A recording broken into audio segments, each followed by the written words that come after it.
I invested $500,000 in my son's restaurant, hoping for family pride. And when I asked about the opening date, his wife replied coldly, "It was a week ago.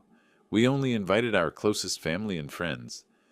Am I his father, not among his closest family and friends? A few days later, she called, shouting, "The bills are overdue. Did you transfer the money?" The betrayal hit me like a knife, but I smiled, and you won't believe how I responded. Before we continue, please subscribe to the channel and write in the comments what time it is where you are now. The door opened before I could knock. Inez stood there in head-to-toe designer athletic wear, iPhone clutched like a weapon. Her eyes landed on the champagne bottle in my right hand, the vintage poster tube under my left arm, and something shifted in her expression. Not warmth. Recognition, maybe. The kind you give a stranger who's lost. Silas? Not a greeting, a statement. Behind her, I could see into the open-plan living room. Shopping bags clustered by the stairs, at least 6 or 7 of them. Logos I recognized even from 15 feet away. Nordstrom. Saks. The kind of bags that came with tissue paper and ribbon. Where's Nate? I kept my voice light, celebratory. $70 for this champagne. Dom Perignon, the real deal. I wanted to catch him before the restaurant opening. I'd been checking my phone for the invitation, but I figured... I stopped. Her face had gone carefully blank. The kind of blank that means something. As a documentary filmmaker for 40 years, I knew that look. I'd filmed it 100 times. It meant, "You don't know, do you?" "When's the grand opening?" I asked. "I've been waiting for the date. I want to help set up, meet the staff, maybe bring my old film equipment to document." "It was last Tuesday." The words hung there.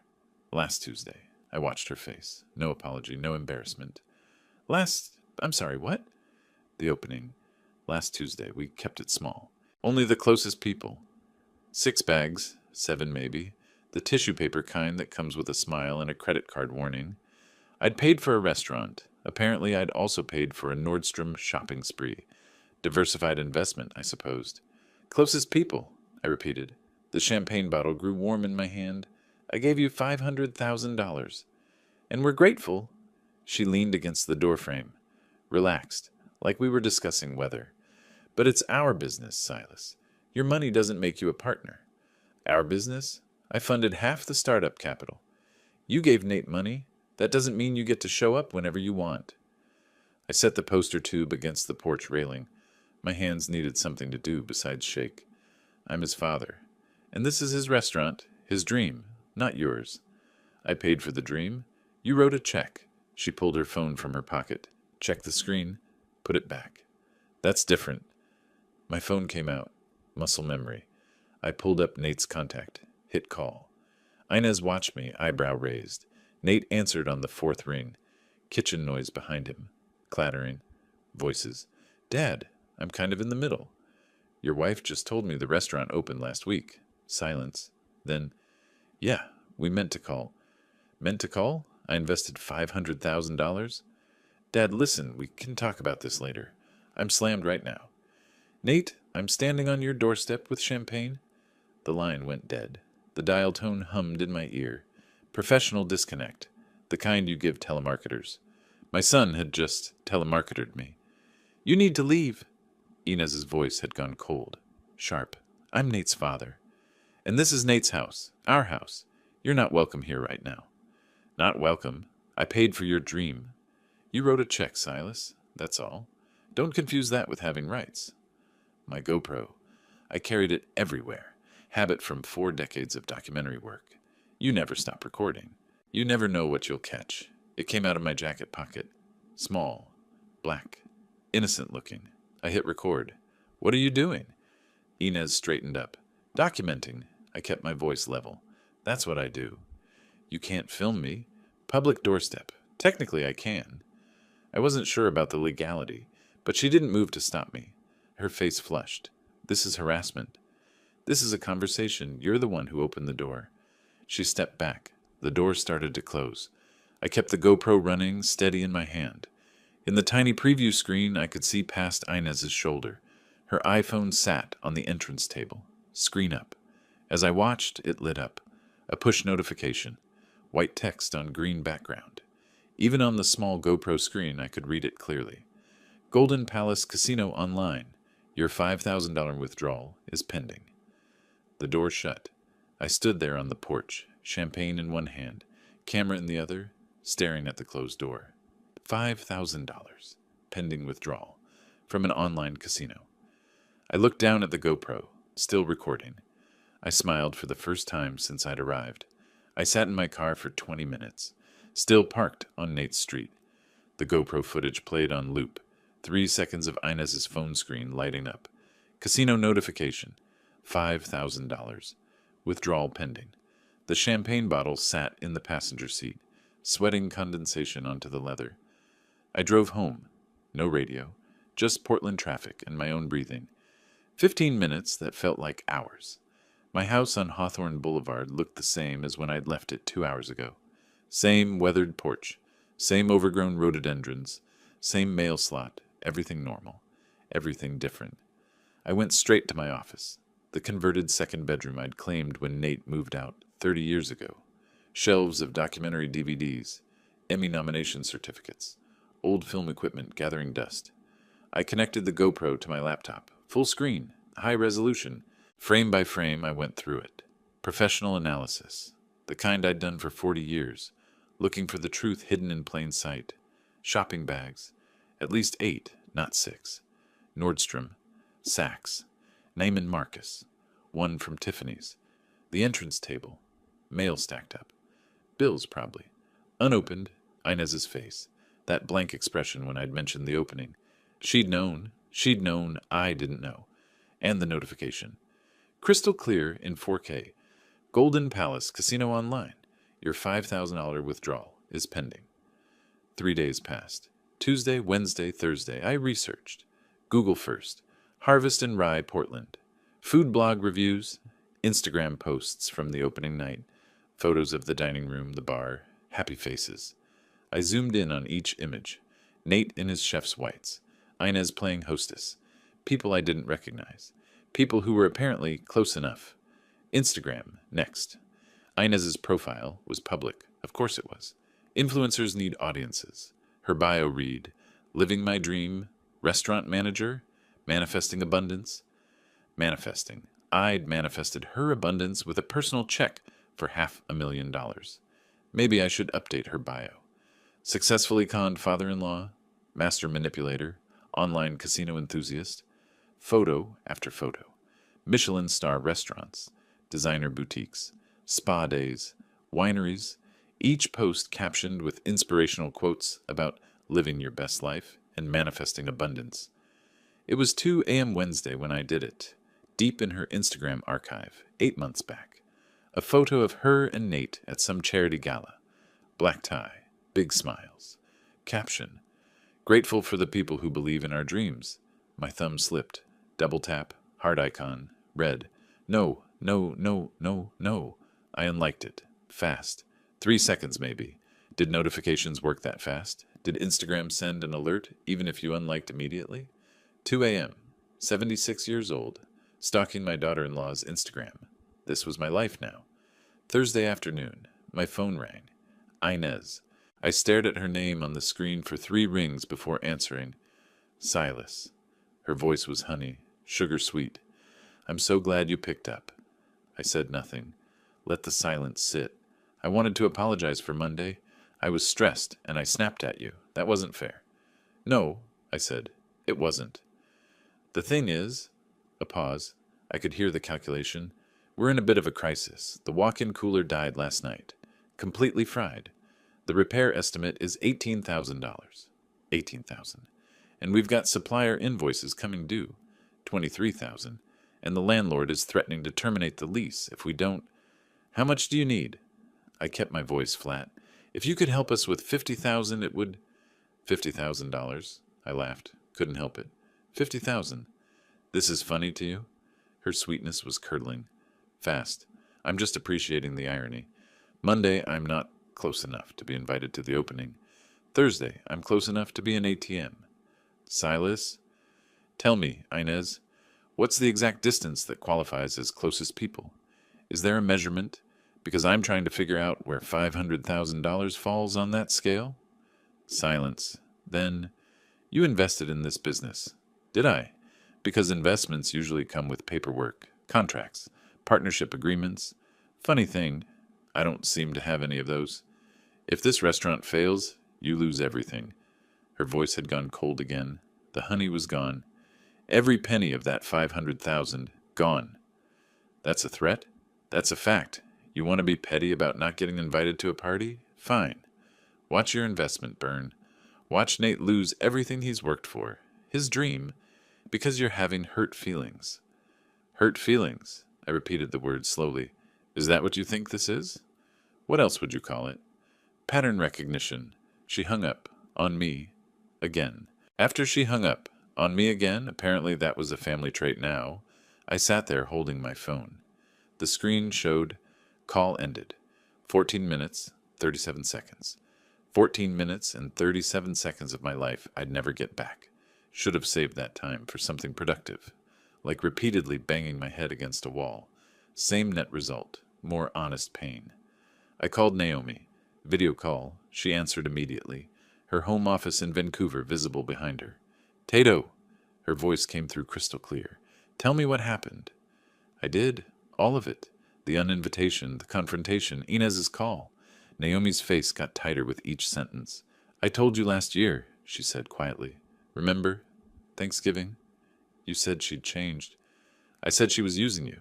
I said Nate was letting her. You said I was being paranoid. I looked at my hands. 76 years old, and my daughter had seen what I'd missed. You were right. Tato, listen to me. They're not going to stop. They'll take everything you'll give them, and then they'll blame you when it's not enough. Nate's my son. I know, and I'm your daughter. The one who calls you every week. The one who sent you money when your roof needed repairs. The one who... She stopped, breathed. Sorry, this isn't about me. But it was. It was about all of it. After we hung up, I sat at my desk, her words echoing. They'll take everything you'll give them.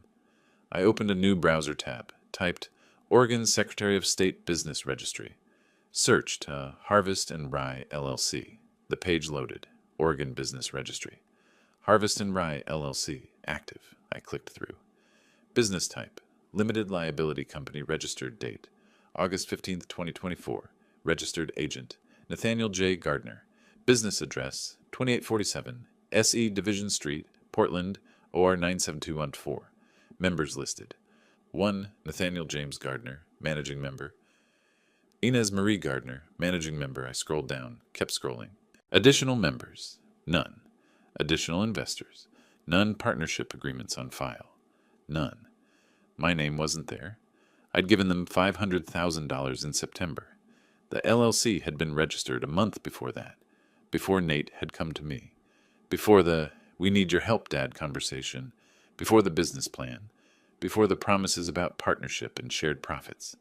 They'd registered the business without me, then asked for my money. I sat back. The chair creaked. Not a mistake. Not an oversight. A plan. I opened my desk drawer. At the back, under old lens caps and memory cards, I found what I was looking for. The canceled check. $500,000. Pay to the order of Nathaniel Gardner. Not Harvest and Rye, LLC. Not Gardner and Gardner Partnership. Nathaniel Gardner. Personal check. Personal account. My hands started shaking again, but not from anxiety this time. I pulled out my phone and texted Naomi. You were right. About everything. I need your help with something. Her response came 30 seconds later. Anything. What do you need? I looked at the check. The LLC registration. Inez's Instagram feed still open on my laptop. Her latest post from that morning. A photo of the Harvest and Rye dining room. Golden hour light. Perfectly plated food. Caption: Small businesses are built on trust, family, and hard work. Living the dream, family, business, out your gratitude. I smiled. Not a happy smile. The smile I used to get when I found the perfect ending for a documentary. When all the pieces finally clicked into place. When the story revealed itself. I typed back to Naomi. I need you to help me make a film. The text to Naomi still glowed on my phone. I need you to help me make a film. But before I could plan anything, I needed to understand one thing. How did I get here? I closed the laptop, closed my eyes. The memory came back sharp and clear. 8 months ago. Late August, Sunday afternoon. The doorbell rang at 2 p.m. Nate stood on my porch, nervous energy radiating off him like heat. He carried a black leather portfolio under one arm. Tato? He hadn't called me that in years. Can I come in? I made coffee. We sat at the kitchen table. He spread the business plan in front of me. 30 pages. Bound. Professional looking. I've been working on this for 2 years, he said. His hands shook slightly. Every detail. Menu costs, labor projections, market analysis. The bank approved 300,000, but I need 500,000 more. I'd already read the executive summary. Equipment, build-out, licenses, and operating capital, 6 months. He looked up, met my eyes. Tato, I know it's a lot, but this isn't just a loan. This is partnership. You'd be an investor. Profit sharing. Official paperwork. Everything legal and clean. I saw something in his face I hadn't seen in years. Hope. Excitement. My son finally passionate about something. $500,000. I'd agonized more over buying my Toyota Camry. Test drove 3 different models. Negotiated for 2 days. But a $500,000 investment in my son's restaurant. Same-day approval. No test drive required.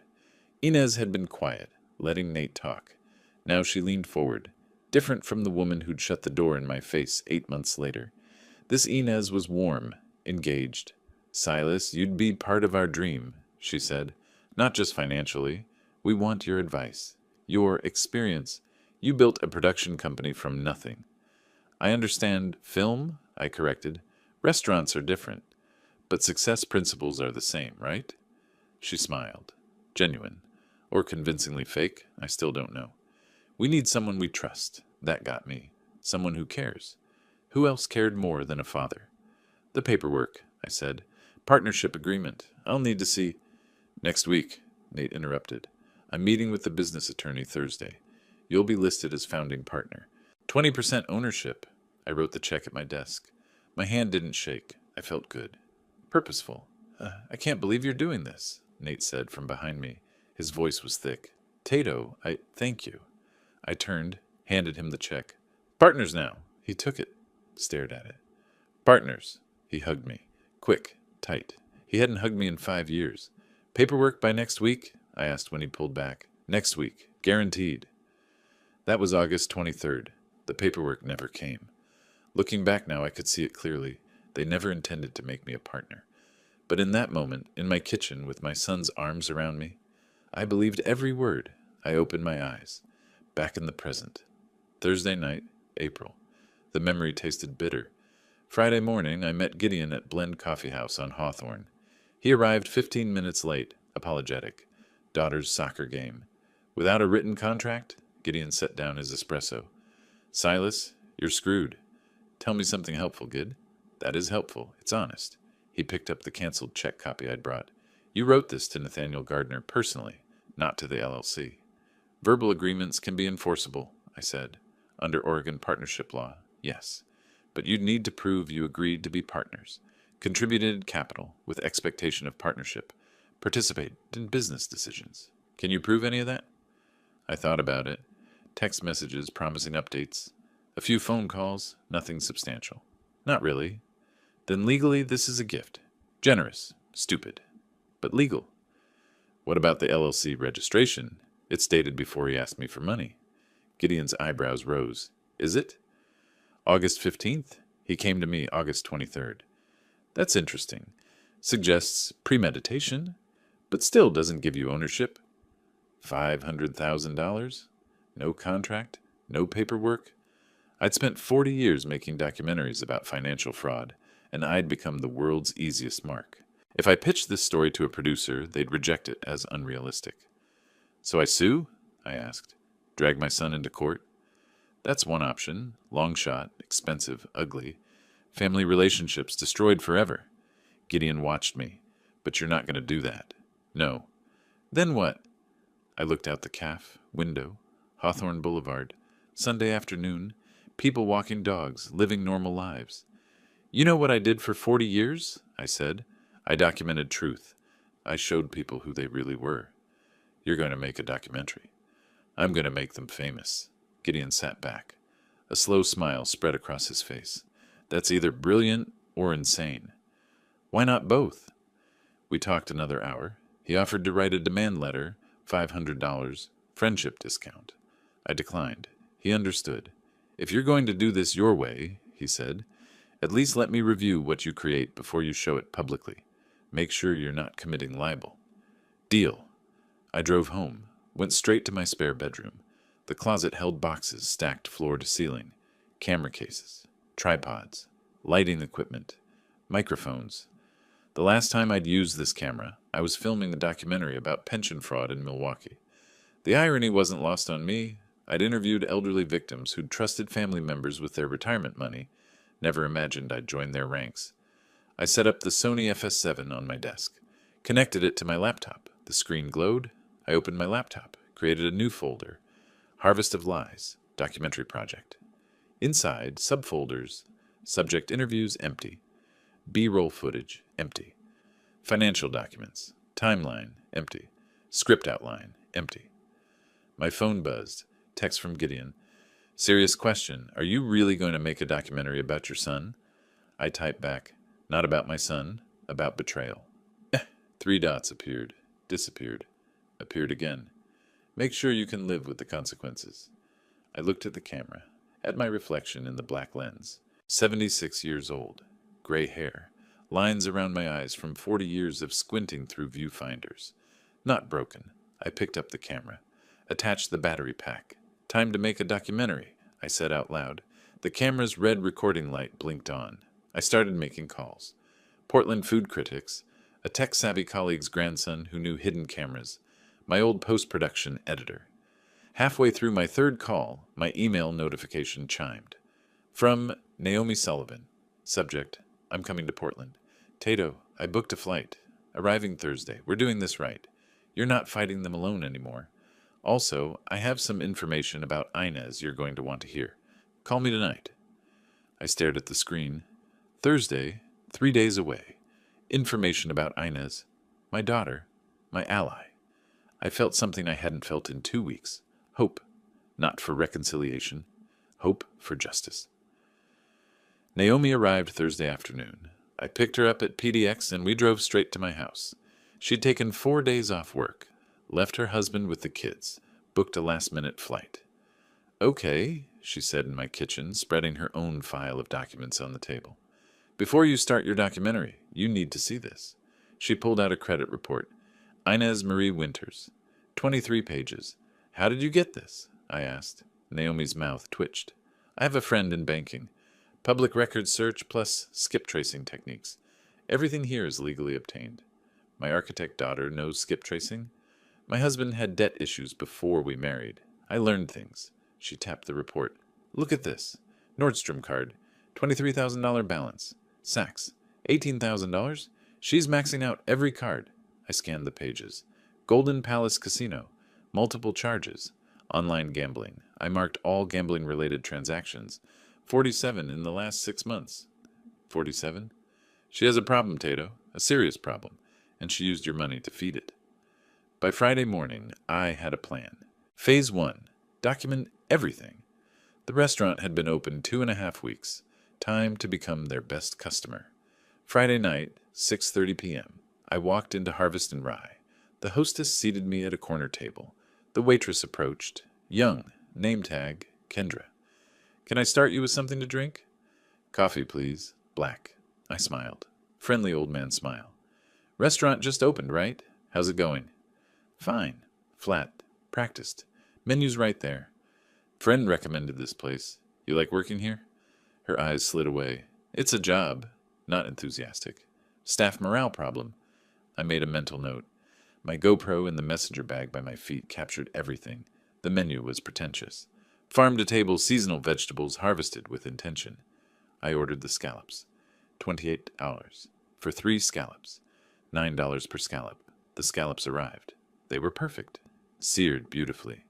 Nate was talented, no question. Too bad his talent came with a side of betrayal. Saturday. Sunday. Monday. I came back each day. Same section, same waitress. Taking notes, using my phone constantly. Monday afternoon, I positioned myself near the bar. Inez's voice carried from the back.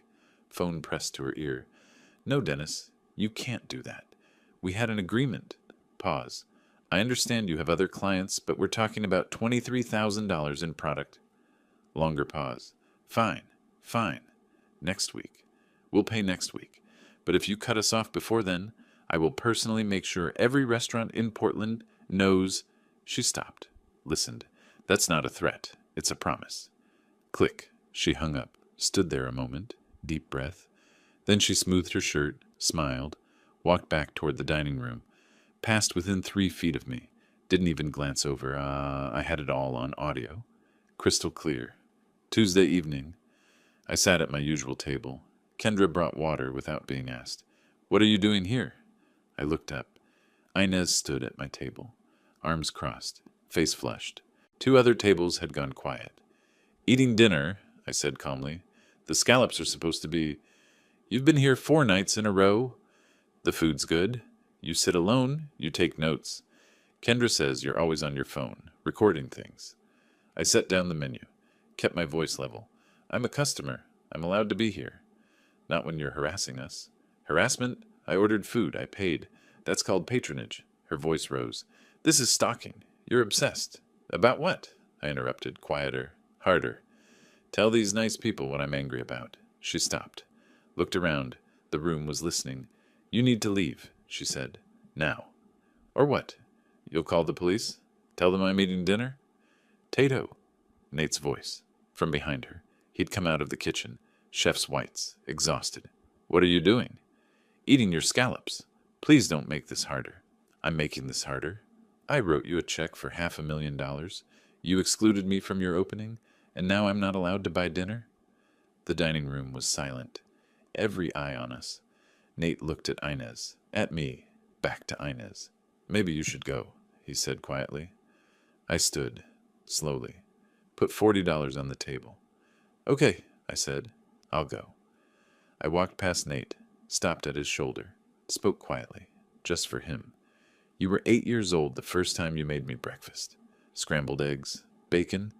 You burned the bacon but didn't want to admit it. You served it with orange juice in my favorite mug. You stood there watching me eat, waiting for my reaction. When I said it was perfect, you smiled so big. My voice caught. I remember that smile. Nate's jaw tightened. His eyes got wet. That boy loved me, I said. I wonder where he went. I walked out. Through the window, I saw Nate standing there, frozen. Inez pulling at his arm. Public humiliation. Again. At this rate, Nate would ask me to leave his birthday party. Oh, wait. I probably wouldn't be invited to that either. I sat in my car, hands on the steering wheel, not starting the engine. Stupid. Sloppy. Obvious. I'd been so focused on gathering evidence, I'd forgotten basic fieldwork, surveillance. 101. Be invisible. I pulled out my phone, texted Naomi. Made a mistake. Burned cover. Her reply. What happened? Tell you at home, but I got something good out of it. What? Nate's face when I left. He looked destroyed. 3 dots. Pause. Tato, do you want revenge or reconciliation? I looked at my reflection in the rearview mirror. I'll let you know when I figure it out. Wednesday morning, 10 a.m. I opened my laptop. Inbox, 147 unread emails. One caught my eye. From Truth Hurts 2020 proton.me. Subject, you want to know the truth? I clicked. Mr. Gardner, you want to know where your money really went? Check Inez Winter's credit history.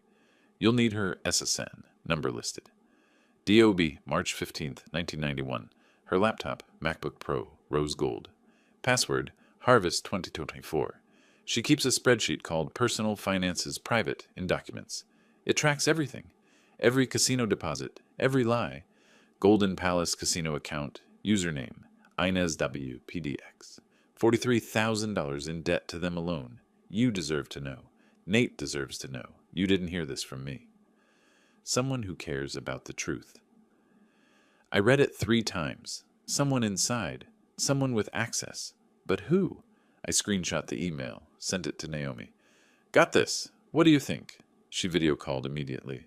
Who sent this? No idea. Could be a trap. The password is too specific. Harvest 2024. This is someone close. What are you going to do? I don't know. This crosses a line. What line? Between observation and invasion? She stole your money. And I can prove that without breaking into her computer. Can you? Naomi's voice was gentle. You tried confronting them. They kicked you out. You talked to a lawyer. He said no case. Someone's handing you evidence. Someone anonymous. Maybe their agenda is justice. We hung up. I stared at the email. Harvest 2024. My phone buzzed. Text. Unknown number. Did you get my email? I froze. Typed back. Who is this? 3 dots. Someone who's tired of watching her destroy everything. Check the laptop. Why are you helping me? Dots. Longer pause. I'm not helping you. I'm helping Nate. He deserves better. But he won't listen to anyone who loves him. Maybe he'll listen to the truth. Do you work at the restaurant? Doesn't matter who I am. Matters what I know. How do I know this isn't a trap? You don't. That's what makes it interesting. 3 dots. Check the laptop by Friday. She's downloading everything to a USB drive this weekend. After that, the evidence disappears. How do you know that? Because I'm close enough to see everything. Tell me your name. No. Why should I trust you? You shouldn't. But you're desperate. And desperate people take chances. The messages stopped. I waited. Nothing. I looked at my laptop, at the email, at that password. Someone who's tired of watching her destroy everything. Someone close enough to see everything. This was either the best gift I'd ever received or the most elaborate trap. Only one way to find out. Friday morning, May 2nd. I woke up knowing what I had to do. The anonymous email sat in my inbox like a lit fuse. Harvest 24. The laptop password, evidence waiting. But first, I needed professional help. The kind that didn't leave fingerprints. I called Marcus Reeves at 7 a.m. He answered on the second ring, former LAPD detective turned private investigator. We'd worked together 7 years ago on a documentary about insurance fraud. Silas, his voice was gravel and coffee. It's 7 in the morning. Someone better be dead, or you better be paying. I'm paying. I need financial forensics. Deep background, everything legal. Legal's expensive, semi-legal's cheaper. Let's start with legal and see where we end up. We met at a coffee shop on Hawthorne. I slid the folder across the table. Bank statements, Instagram screenshots, the LLC filing. I need to know where $500,000 went, I said. My son's restaurant. His wife's spending. Something doesn't add up. Marcus flipped through my amateur documentation. This your son? Yeah. And you're investigating him? I'm investigating the truth. If he's clean, great. If not, I shrugged. What if you don't like what I find? Then at least I'll know what I'm dealing with. I pulled out my checkbook. 3 days. Everything you can get legally. Public records, credit reports, pattern analysis. 3 days is expensive? So was $500,000. He smiled. Fair point. I'll need $3,500, half up front. I wrote the check. When do you start? Already did. Been running preliminary searches since you called. Your daughter-in-law has interesting spending habits. How interesting? Nordstrom charges on a Tuesday morning, interesting. Multiple casino transactions daily, interesting. He closed the folder. Your money's not all in that restaurant. Prove it. Give me 72 hours. Monday evening. Marcus handed me the bound report. 47 pages.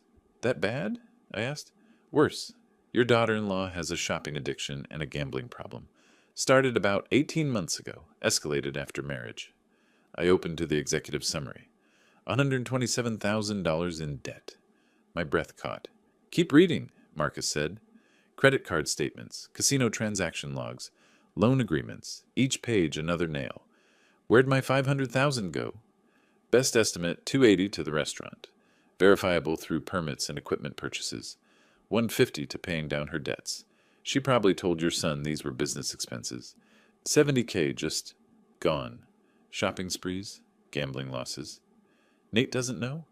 About her debts? No way. She's keeping 2 sets of books. Business books he sees. Personal books he doesn't. Marcus's report had a section titled Subject's Online Activity Analysis. Apparently Inez posted Instagram photos of expensive dinners the same days she made casino deposits. Caption, Treating myself. Self-care. Living my best life. Yeah, with my $500,000. Very self-care. much fraud. Tuesday morning, Portland Farmers Market on S.E. Yamhill.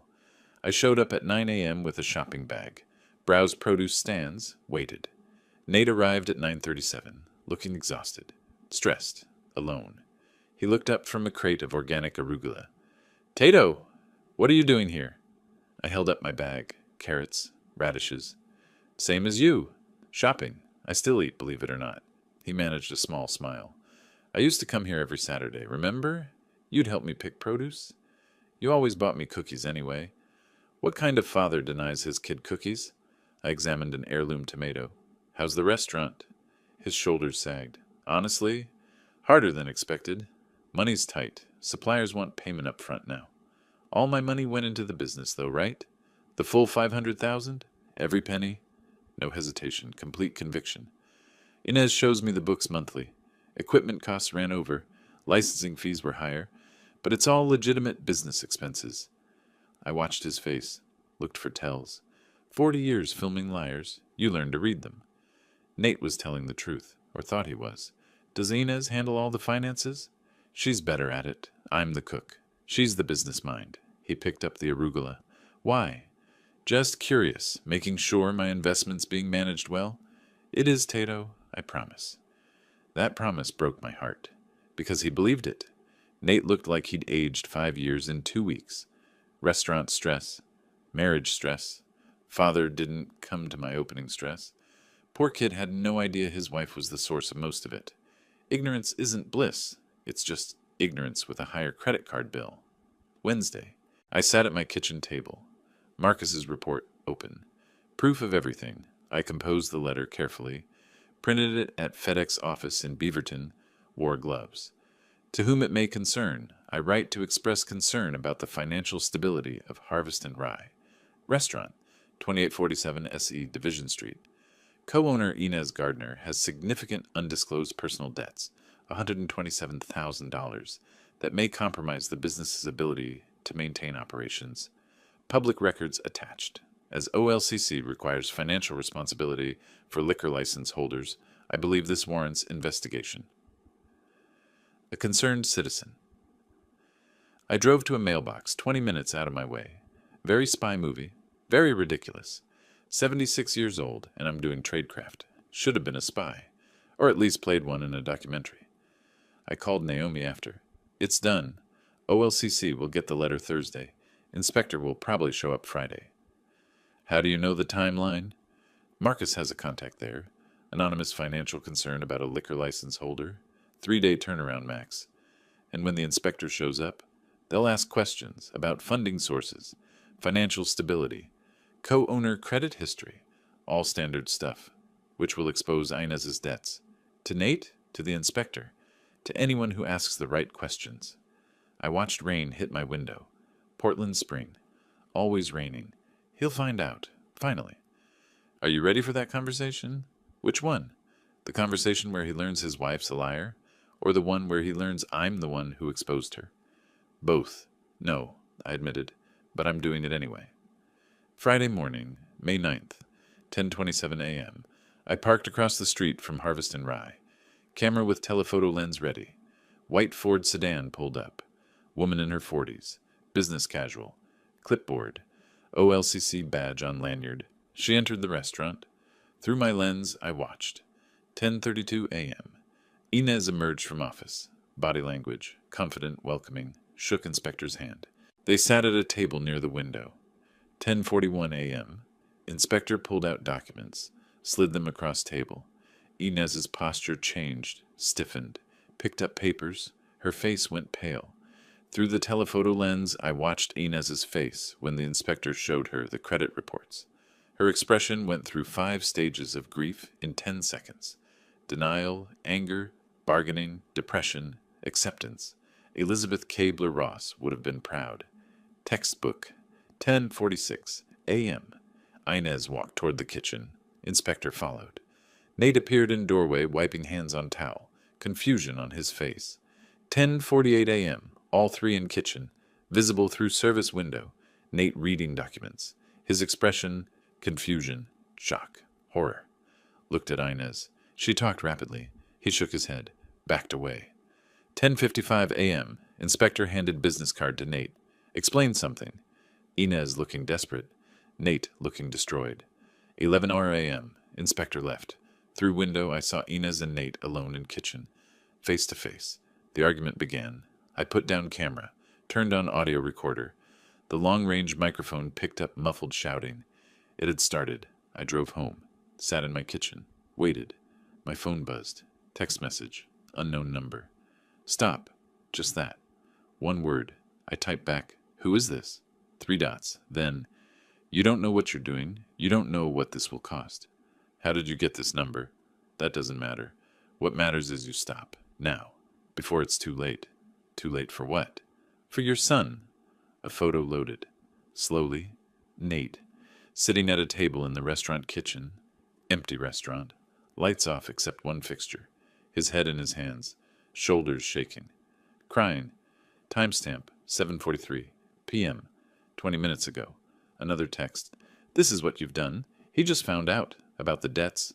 About the money. Is this what you wanted?" I sat down hard. "Who are you?" I typed. "Someone who cares about him. Someone who's watching him fall apart because of what you started.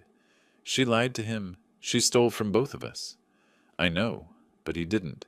And now he's paying the price for her sins and your revenge." I looked at the photo again. My son. Destroyed. "He needed to know the truth," I typed. "Did he? Or did you need him to know?" I had no answer. "Stop!" The text came again. "Stop before you lose him forever." "I can't stop what's already started." "Then you've made your choice. You'll regret it." The conversation ended. I sat in my kitchen holding my phone, looking at the photo of my crying son. My phone rang. Different unknown number. I answered. "Hello?" Breathing. Ragged. Then, "Tato?" Nate's voice. Broken. "Nate, are you okay?" "She lied to me." He was crying. "About everything. The inspector showed me. She has debts. So many debts. And she used your money to—" A sob cut him off. "I didn't know, Tato. I swear I didn't know." "I believe you? Do you?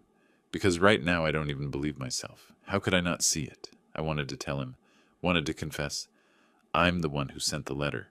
I'm the reason the inspector came. But I didn't. "Where are you?" I asked. "The restaurant. Inez went home. I can't face her right now."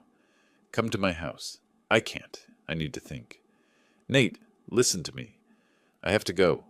He hung up. I stood there, phone in hand. Photo of my crying son on the screen. I'd gotten what I wanted. The truth exposed. But looking at that photo, I felt no satisfaction. Only dread. Nate didn't come to my house that night. Didn't answer my calls. I sat up until 2 a.m., phone in hand, staring at that photo of him crying. Saturday morning, I drove past the restaurant. Closed. Sign in window. Private event today, closed to public. No private event, just a marriage imploding. That's when I remembered I'd installed that camera. 3 days ago, testing surveillance equipment, I'd mounted a small wireless camera in the alley across from Harvest and Rye's kitchen for documentation. It transmitted to my laptop via encrypted Wi-Fi. I'd forgotten about it after the OLCC inspection. Now I opened the feed and watched my son's marriage fall apart in real time. Saturday, 5:15 p.m. Through the open kitchen window, audio came through crystal clear. Nate's voice, loud, anguished. $127,000? 127,000? Inez, it's not that simple. The inspector showed me everything. Credit cards maxed out. Casino accounts. You told me those charges were business expenses. They were. The business needed. Nordstrom isn't a business expense. Golden Palace Casino isn't a business expense. Silence. Then Inez, quieter. You don't understand the pressure I'm under. Pressure? I work 16-hour days, and you've been stealing from my father to fund your shopping and gambling. Don't you dare judge me. You think it's easy being married to you? I'm tired of competing with your father. This isn't about him. Everything is about him. He's controlled you your entire life. He chose not to come to our opening. That's a lie. It's not. I invited him. He said he was too busy. You're lying. Show me the texts. Pause. Too long. Show me, Inez. I deleted them. You deleted the thread. Of course you did. I was protecting you. He smothers you. I freed you from him. Freed me. You isolated me. You turned me against my own father. For what? So you could steal his money? I have a problem, okay? But I was trying to protect you. By destroying everything I've built. By ruining my relationship with my father? Then maybe you should have been a better husband. Get out? What? Get out of my restaurant. It's our restaurant. Nothing is ours anymore. Get out before I say something I'll regret. Out! Sound of footsteps. Door slamming. Engine starting. Then silence. Long, terrible silence. Then sobbing. My son alone, crying, watching your son's marriage implode through a laptop screen while sitting in your kitchen eating leftover pasta is a special kind of hell. Very 21st century. Very dystopian. I should make a documentary about it. Oh, wait, I already was. I closed the laptop, sat in darkness. My phone rang. 2:30 a.m.? Nate. Tato? His voice was wrecked. What's wrong? Everything. A shaky breath. I need to tell you something. About the opening. I already knew, but I let him talk. Inez told me you couldn't come. Said you had a conflict. I believed her. I thought... His voice broke. I thought you chose not to be there. I drove there. I brought champagne. Your wife told me it had already happened. I know. She lied. To both of us. About everything. The debts. You know about those? I hesitated. The OLCC inspector mentioned financial concerns. She stole from you, Tato. $150,000. She told me it was business expenses, but it was her debts. Her shopping. Her gambling. I know. You know? How long have you known? Does it matter? Yes. Were you investigating us?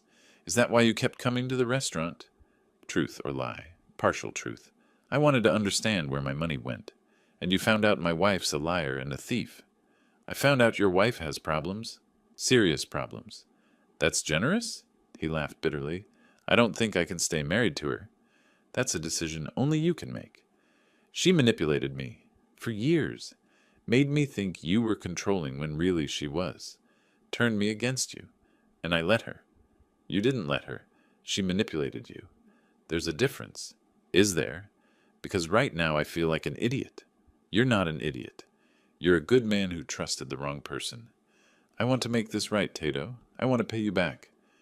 We'll talk about that later. Right now, where are you? The restaurant. I'm sleeping here tonight. Come to my house. No, not yet. I need time. Silence. Phone connection humming. Tato? Yeah? I'm sorry. For everything. For not checking with you. For believing her. For treating you like you didn't matter. My eyes burned. You mattered to me. Always have. Always will. I don't deserve that. You're my son. Deserving doesn't enter into it. He cried quietly. I let him. Get some sleep, I said finally. We'll talk soon. Okay, Tato. I love you. I hadn't heard those words from him in years. I love you too, kid. Sunday. I called Naomi. Video call, showed her the footage. You recorded their fight? Horror in her eyes. I didn't mean to. The camera was already there. I forgot about it. And you kept recording? Yes. Tato, that's private. That's their marriage falling apart. You can't use that. It's evidence. It proves Inez manipulated both of us. It shows a woman having the worst day of her life. You want to put that in a documentary? I looked at the footage, paused on Nate's face, twisted in anguish. I don't know what I want anymore. You wanted justice. Are you getting that? Or are you just enjoying watching them suffer? I'm not enjoying this. Aren't you? There's a moment where the camera stays on him, crying, for 3 full minutes. You kept recording. Why? I don't know. I think you do. Monday. Certified mail arrived. Court summons. Inez Gardner versus Silas Gardner. Civil suit for harassment and defamation. Hearing scheduled June 3rd. The lawsuit claimed I'd systematically harassed and defamed Inez, causing severe emotional distress. Severe emotional distress. From the woman who stole $150,000 from me. The irony was so thick you could spread it on toast. Tuesday, I met Gideon at his office. She's smart, he tapped the summons. Legally speaking, this is a good move. How is suing me a good move? She's flipping the narrative. You're no longer the wronged investor. You're the stalker ex-father-in-law. She's the victim. That's ridiculous. Is it? You went to the restaurant 4 days in a row. Took notes. used recording equipment, sent anonymous complaints to government agencies. I was investigating fraud, which you can't prove without admitting to surveillance that may have violated privacy laws. He leaned back. This is why I told you not to do this alone. What do I do? Two options. One, settle. Drop everything. Two, fight. But that means discovery. Her lawyers will dig into everything you've done. If any of it's legally questionable, you lose. Those are my options. Surrender or risk jail. Welcome to litigation. I told him about the footage, the fight, the hidden camera. His face went pale. You recorded them? Audio and video? Yes. Did they know it was there? No. Did they consent? It's an alley, public space. Was the microphone directional? Pointed at their private conversation? I hesitated. Yes. Silas. He set down his coffee. Slowly. Oregon is a two-party consent state. You can't record private conversations without consent. That recording is illegal, but it proves you committed a Class A misdemeanor. If that recording becomes known, you don't just lose the civil case. You face criminal charges. The room felt cold. What do I do with it? Delete it. Now. I can't. It's evidence. It's poison. If you try to use it, you lose. If they find out about it, you lose. But it shows the truth. The truth doesn't matter if obtaining it was illegal. I didn't delete it. I backed it up to 3 encrypted drives. I won't use it. I said, promise me. I promise I won't use it. In court. Gideon's eyes narrowed. That's a very specific qualifier. It's the best I can offer. Tuesday evening, I was backing up the footage when my email chimed. From Truth Hurts 2025 Proton.me. I opened it. Mr. Gardner, you've been busy. OLCC complaint. Very clever. But you made a mistake. Inez knows you're investigating her. How? Because I told her. Yes, I'm the one feeding her information. I'm the one who suggested she sue you. Why? Because you needed a villain. You needed Inez to overplay her hand, and she did. When she sued you, she opened herself to discovery. You can now legally compel her financial records. Everything I've been giving you, you can demand it officially. She thinks she's attacking you. Really, she's giving you exactly what you need. You're welcome. But here's what you need to know. The camera in the alley? Inez doesn't know about it yet, but she will, because I'm going to tell her. Not to hurt you, to push her to make another mistake, to make her paranoid. It's a trap, for her, but you're going to get caught in it too, unless you're smarter than I think you are. Your anonymous friend, I read it 3 times. The anonymous emailer wasn't helping me. They were playing chess, moving pieces, and I was one of them. My phone rang. Unknown number. Hello? Mr. Gardner. A voice I didn't recognize. Male, young, calm. I know you just read my email. Who is this? Someone who's been watching both of you. You and Inez. Playing your little game. It's fascinating. What do you want? I want what you want. Nate free of Inez. But I also want something you don't want. What's that? I want Nate free of you too. The words hit like a punch. What? You're as controlling as she is. Just in different ways. She manipulates through lies. You manipulate through money and guilt. I'm his father? Exactly. You've spent years making him feel like he's not good enough. Inez amplified that, but you planted it. That's not true. Isn't it? You gave him $500,000. But with strings, with expectations, with the demand that he prove himself worthy of the great Silas Gardner's investment. I opened my mouth, closed it. No words came. See? You can't even deny it. Who are you? Someone who loves Nate more than either of you do. Someone who's going to make sure he ends up free. Even if I have to burn down both of your lives to do it. You're insane. Maybe. But I'm winning. You're exactly where I want you. Inez is exactly where I want her. And soon Nate will be exactly where he needs to be. If you hurt my son, I would never hurt him. That's what makes me different from you two. The line went dead. I sat there, phone in hand, staring at nothing. Who was this person? And why did their words hurt so much? Because deep down, a small part of me wondered, were they right? The anonymous caller's words echoed for days. You're as controlling as she is. I tried to dismiss it, tried to focus on the lawsuit, the evidence, the plan. But the words stuck. Wednesday morning, May 14th. I sat in my home office surrounded by equipment, cameras, hard drives, 40 years of documentary footage archived on shelves, always from a distance, always as an observer. This time it was personal. This time I was part of the story. I opened Final Cut Pro, created new project, Harvest of Lies, a family betrayal. Target length, 30 minutes. Time to make the documentary that would end this. 5 days, 12-hour sessions. Editing, re-editing, perfecting. Hour 42 of editing. I'd watch the hidden camera fight footage maybe 50 times. Each viewing, new details, new moments of devastation.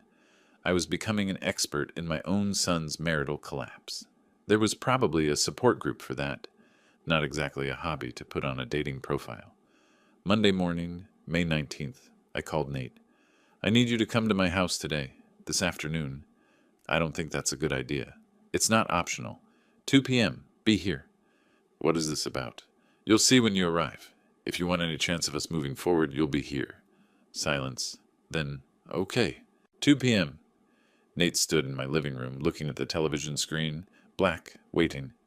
What is this? He asked. Sit down. Tato. Sit. He sat. I took the chair across from him, coffee table between us like a canyon. I made something I need you to see before anyone else does. You can't pause it. You can't leave. You watch the whole thing. Then we talk. You're scaring me. Good. I pressed play. Harvest of Lies, a family betrayal, a documentary by Silas Gardner. Nate's breath caught. Oh, God. Watch. For 30 minutes, neither of us moved. The credits rolled. Black screen. Silence. Nate was crying. Had been since minute 5. Tato, he whispered. I didn't know she... Watch it again. I rewound. There's a section at minute 18. The timeline. I fast-forwarded. August 15th, 2024. Harvest and Rye, LLC registered. August 23rd, 2024. Nate requests $500,000 investment. On screen, my narration. 8 days. This wasn't spontaneous. This was planned. Nate stared at the dates. I can explain. Can you? Because I'd love to hear how you register a company, exclude your father, then come asking for $500,000 with promises of partnership. He couldn't look at me. It wasn't like that. What was it like? We were going to include you. After. We just wanted to get the structure set up first. Liar. The word hung. Sharp. Final. You registered the LLC with just you and Inez. You could have put my name on it. You didn't, because you never intended to make me a partner. That's not true. Then why isn't my name on the LLC? Why did 8 months go by without giving me any legal standing? No answer. You betrayed me, I said. Not just Inez. You. From the beginning. Tato, please. Get out of my house. Don't do this. Get out. Before I show this documentary to everyone you know. He stood, walked to the door, turned. I'll make this right. I'll sell the restaurant. I'll pay you back every dollar. You can't make this right. There's no amount of money that gives me back my son. He left. Door closed. I sat alone, documentary frozen on screen, wondering what I'd just done. Wednesday, May 21st. Gideon called. I found something, he said. No preamble. Something bad. My stomach dropped. The recording? No. The LLC. Silas, they registered Harvest and Rye on August 15th. I know. That's in my evidence. Your son came to you August 23rd, right? Right. He showed me the business plan. I stopped. Understood. 8 days later. 8 days after they'd already formed the company. Without you. It wasn't spontaneous. It wasn't Inez manipulating Nate later. It was planned. From the beginning. I sat down. Room tilted. Nate knew, I said. Flat. Empty. Nate knew. I printed the documents. Drove to the restaurant. Walked into kitchen. Handed them to Nate without speaking. LLC registration. Dated August 15th, 2024. My bank check. Dated August 23rd, 2024. His face went white. 8 days, I said. You registered the company 8 days before asking me for money. Tato, let me explain. Did you know? When you came to my house. When you sat at my kitchen table and promised partnership. When you hugged me. Did you know your name was already on the LLC and mine wasn't? His mouth opened. Closed. Did you know? It was just, we were going to add you later. Answer the question. Yes, barely a whisper. I knew. Something broke inside my chest. Final. Irreparable.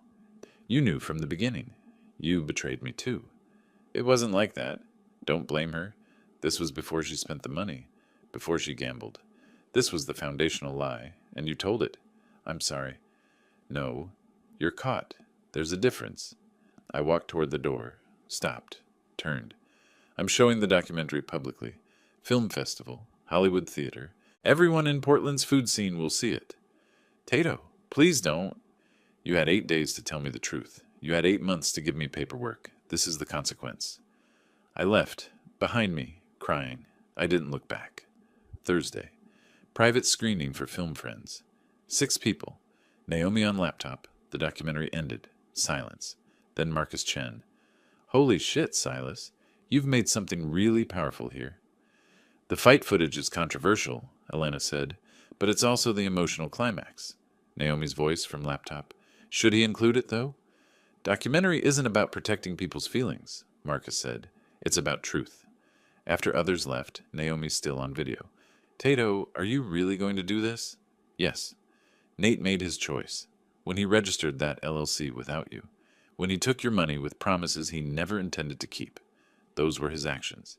This is the consequence. That's cold. You taught me that. You used to say actions have consequences. That's not punishment. That's math. I was talking about Halloween candy, not destroying your brother's life. Same principle. Friday morning, I created the Facebook event, Harvest of Lies, A Family Betrayal, documentary, premiere, Hollywood Theater. Sunday, June 8th, 7 p.m., free admission within hours, 500 plus RSVPs. My son had just watched a 30-minute documentary about how he betrayed me, narrated by me, edited by me. This was not standard father-son bonding. Dr. Phil wouldn't know where to start. Friday evening, email from Nate. Tato, please don't show the documentary publicly. I know what I did. The LLC registration, you're right. I knew. It was stupid. Wrong. The first lie that led to all the others. But if you show this publicly, you destroy any chance I have of starting over. No one in Portland will work with me. I'm offering everything. Sell the restaurant, repay every dollar, sign legal documents acknowledging what I did, publicly apologize, cut off contact with Inez. Do whatever you ask. Just please don't show that film. I love you. I'm sorry. Nate. I read it 3 times. Phone rang. Unknown number. I answered. Hello? Mr. Gardner. That voice.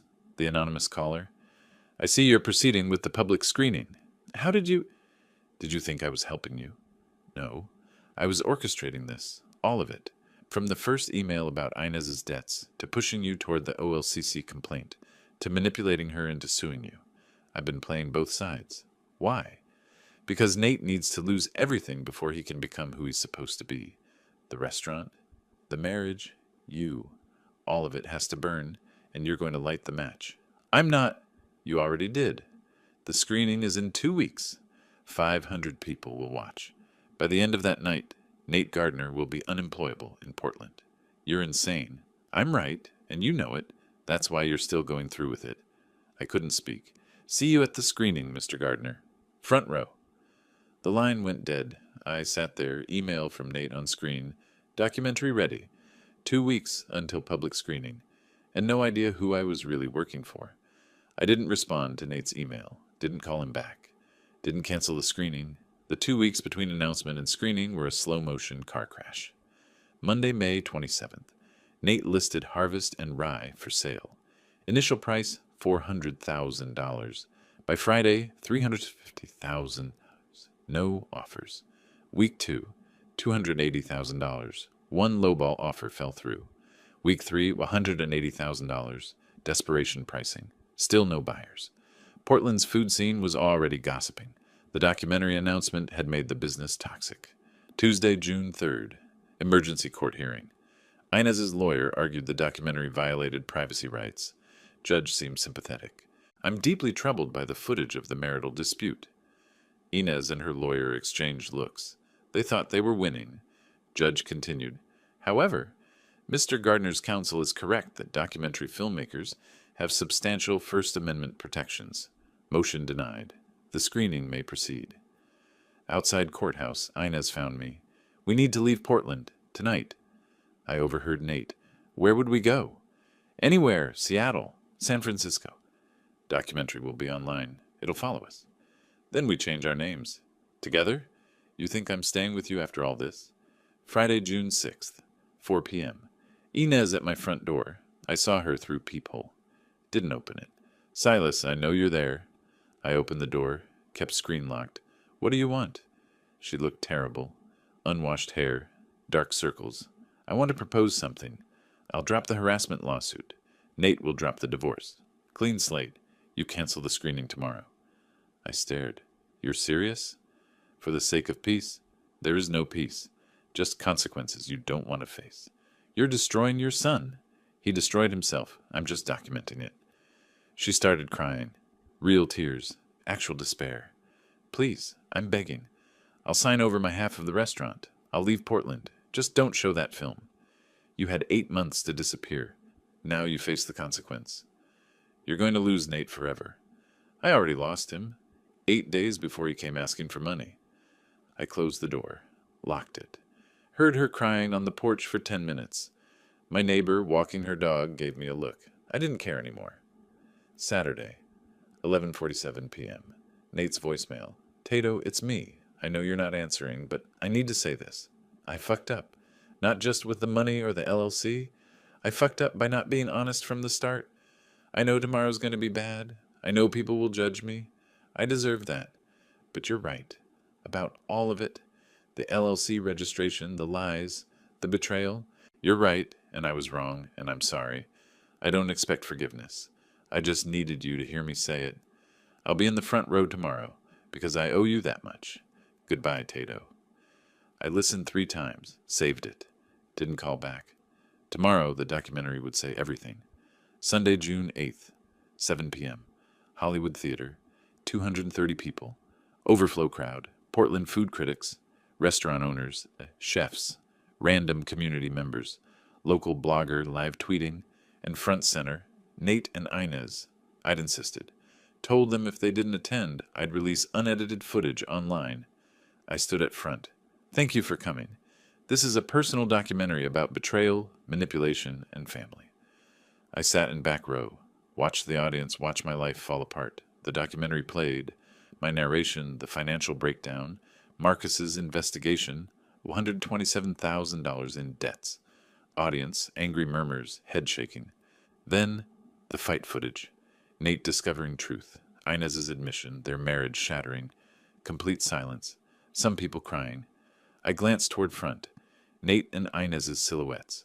Frozen. Trapped. The LLC revelation. August 15th. Registration. August 23rd. Money request. Audience. That's fraud? Someone said loudly. Final section. My reflection on betrayal. Image of unopened champagne bottle. Screen faded black. Silence for 3 beats. Then applause. Starting scattered. Building. Within seconds. Standing ovation. They were applauding. For me. For my documentary about my broken family. This was my vindication. It felt like attending my own funeral. Everyone saying nice things. Very touching. I was still dead inside. Q&A session. Woman. How are you coping? Me. 1 day at a time. Lie. I wasn't in therapy. Should be. Man. Did your son know about the gambling? Me. Not initially. He discovered it when the inspector revealed it. Food critic. What happens to Harvest and Rye now? Me. That's my son's decision. I'm no longer involved. Another woman. Are you and your son speaking? Pause. No. We're not. Sympathetic sounds. Young man. Is your son here? Is he watching this? I looked toward front center. Saw Nate's silhouette. Yes, he's here. Audience turned. Stared. Nate didn't move. Just sat there. 230 people staring at him. Moderator quickly. Next question. But damage done. Everyone knew. A man asked, Did you consider mediation? I smiled. No. I considered making the documentary and showing it to everyone my son knew professionally. That's basically extreme mediation. Nervous laughter. Screening ended. People leaving, shaking my hand. saying powerful and brave. I felt numb. I found him in men's bathroom, sitting on floor in corner stall. Nate! He looked up, face red, eyes swollen, destroyed. Everyone knows now. Everyone saw. I know. I can't work in Portland anymore. They all watched me betray my father. I'm done. Nate, you got what you wanted. You destroyed me. Publicly, professionally. Congratulations. He stood, pushed past me, walked out. I didn't stop him. Outside, parking lot. Inez found me. You won, she said. Quiet. Broken. Are you happy? I looked at her. This woman who'd stolen from me. She looked hollow. Empty. No, I said honestly. I'm not happy. Then why did you do it? Because you needed to face consequences. You needed revenge, and you got it. 200 people watched us fall apart. You destroyed my life. You destroyed your own life. I just filmed it. Same result. She looked at Nate in the car. You destroyed him too. He'll never recover from this. Never work in Portland again. You took your son and you broke him. Publicly, professionally, permanently. He broke himself? No. He made mistakes. I made worse ones. But you weaponized those mistakes. You turned family pain into public entertainment. You stood in front of 200 strangers and showed footage of your son crying. Truth doesn't make it right. I had no answer. She walked back, got in car. They drove away. I stood in parking lot, alone, surrounded by wreckage of my revenge. I drove home. Sat in car in driveway, engine off, hour passed. I'd won. Public vindication. Standing ovation. Inez was ruined. Nate was ruined. I'd gotten exactly what I wanted, and I felt nothing. Just hollow. Phone buzzed. Unknown number. Impressive show. You did exactly what I hoped. Destroyed Nate completely. Now he's free of everyone, including you. Thank you for your service. I stared at the message. I'd been played from the beginning. I texted back, who are you? 3 dots. You'll find out soon. Tonight, actually.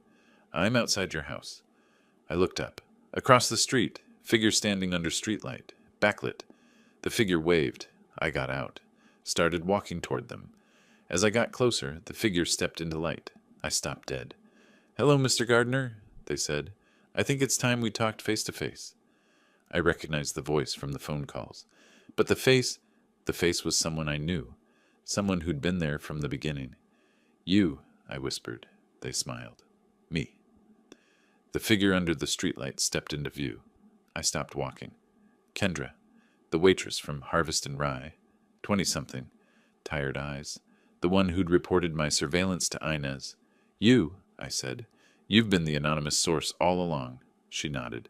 From the first email about Inez's debts to the phone calls. Everything. Why? Because Nate needed to lose everything before he could start over. The restaurant was draining him.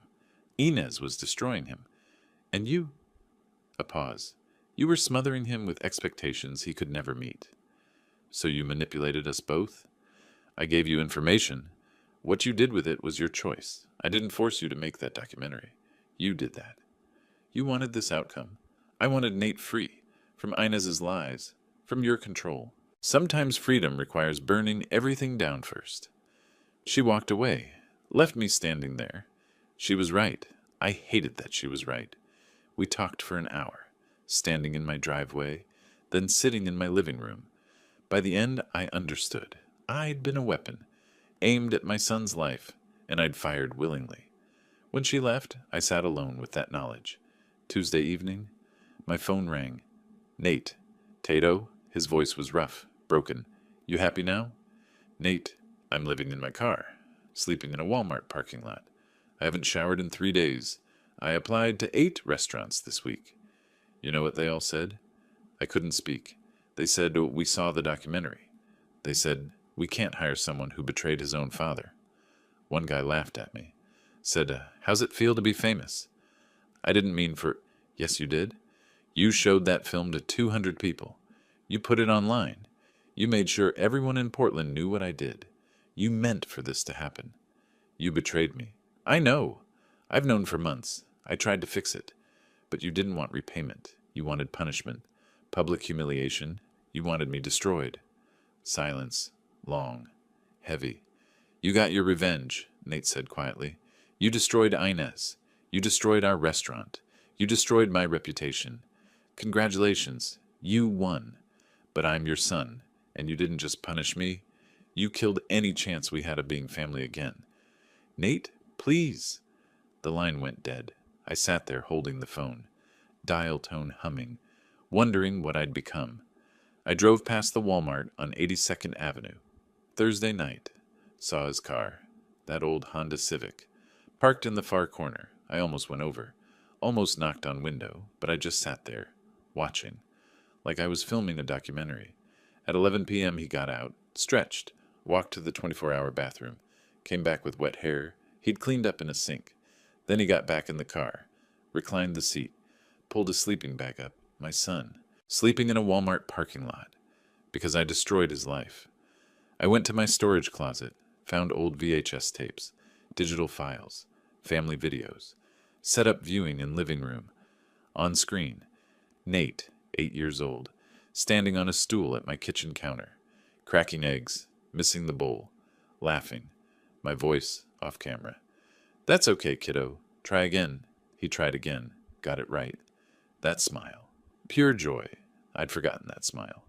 Video cuts. Nate, 15, holding a boom mic on my documentary shoot, trying to look professional.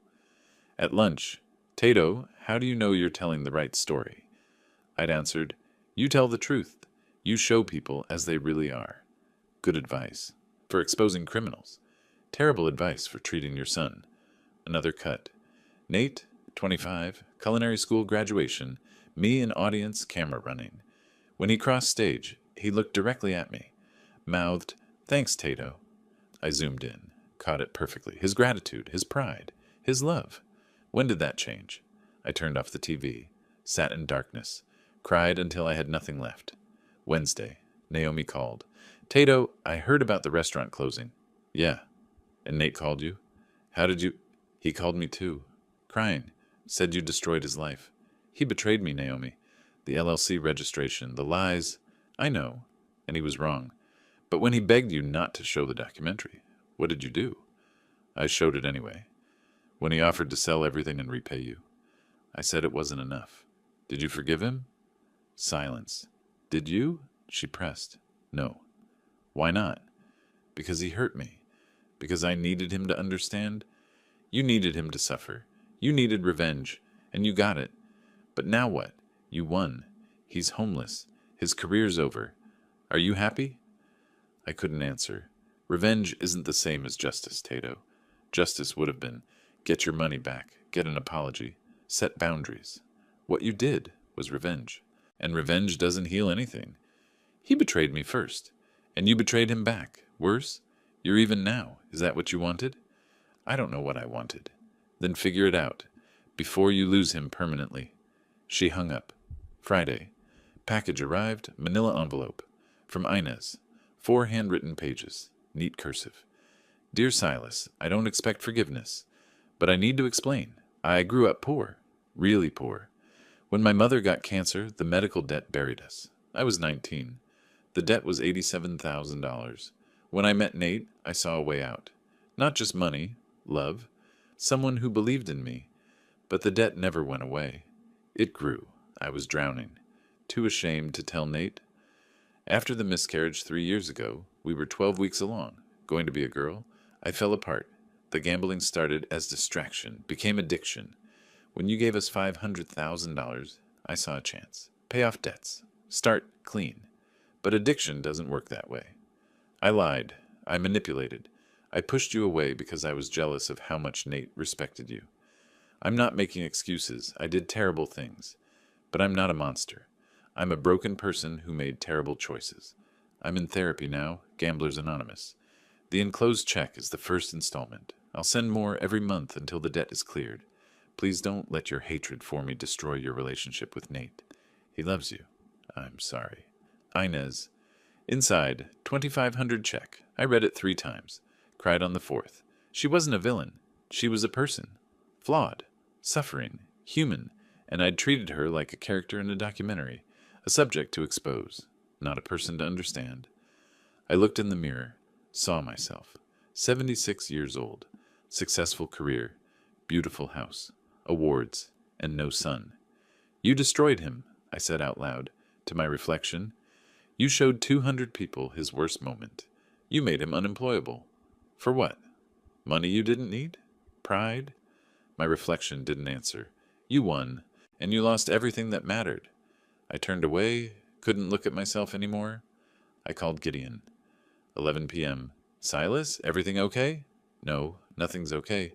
I need you to withdraw all the lawsuits. What? Why would you?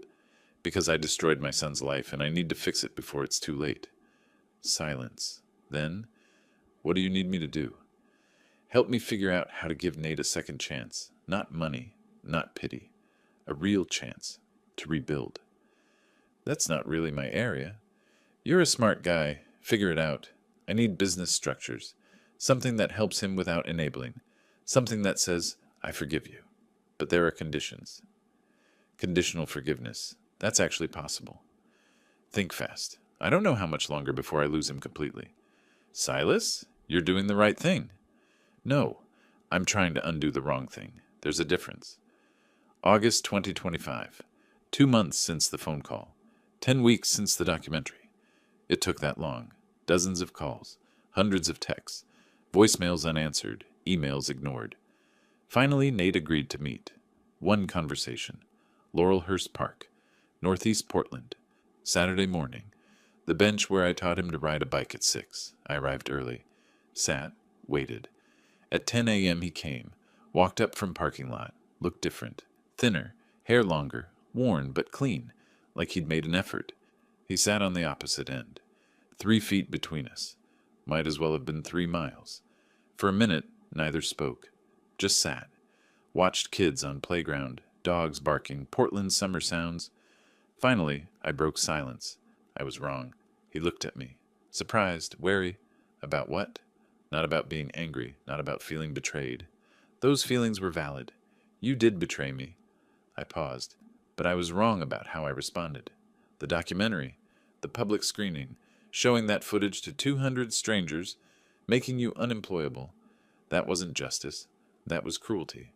And I'm sorry. Silence. Nate's eyes filled with tears. As your father, my job was to teach you accountability. I did that. But I went too far. I prioritized revenge over relationship, pride over family. That was wrong. And I'm sorry. He wiped his eyes, looked away, looked back. I don't know what to say. You don't have to say anything. I just needed you to hear it. You hurt me. But I hurt you worse. And I'm sorry. Tato, let me finish. I watched old videos.